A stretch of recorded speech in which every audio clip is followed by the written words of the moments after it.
Hundreds of police in riot gear are clearing barricades from Istanbul's Taksim Square. They've used tear gas and rubber bullets to force protesters out, many of who fled to Gezi Park, where the unrest started. Let's talk to get the details from RT's Paula Sle right now.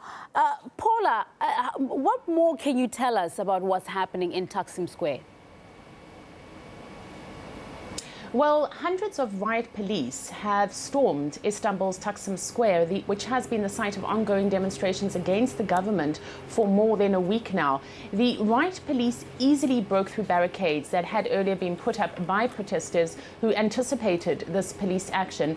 According to eyewitnesses on the ground, the police were backed by armored vehicles. They fired tear gas canisters and rubber bullets, prompting many of the demonstrators to actually move away from the square into nearby Gezi Park, where many of them have in fact been camping for several days now. The police also used water cannons, and in response, the demonstrators, some of them fired fireworks and fire bombs and hurled stones at the police. The police have also begun taking down large banners that protesters hung on a large building on the edge of the square. Now, before this morning, the protests appeared to be diminishing, with the smallest number of demonstrators turning out last night in the past 12 days in Taksim Square. Prime Minister Erdogan has taken a defiant stand against these anti-government protesters, but he does say that he is willing to meet with some of the leaders of the opposition tomorrow, Wednesday, and this follows a request from some of the protesters. But Erdogan has indicated and is not expected to make any concessions. In the past week or so, 3 people have died and more than 5,000 have been treated for injuries. According to the government figures, some 600 police officers have also been hurt in these clashes.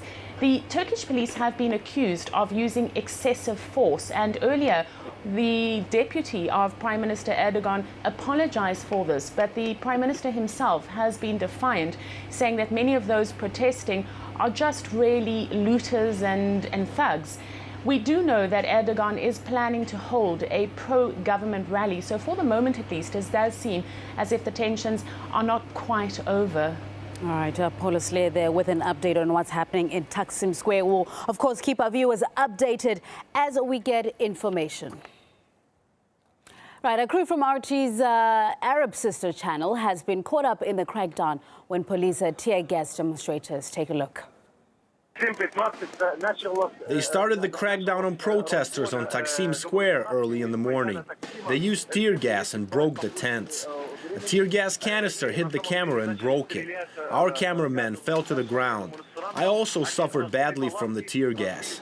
Violent clashes are happening right now on the streets of Istanbul. It's like a war zone.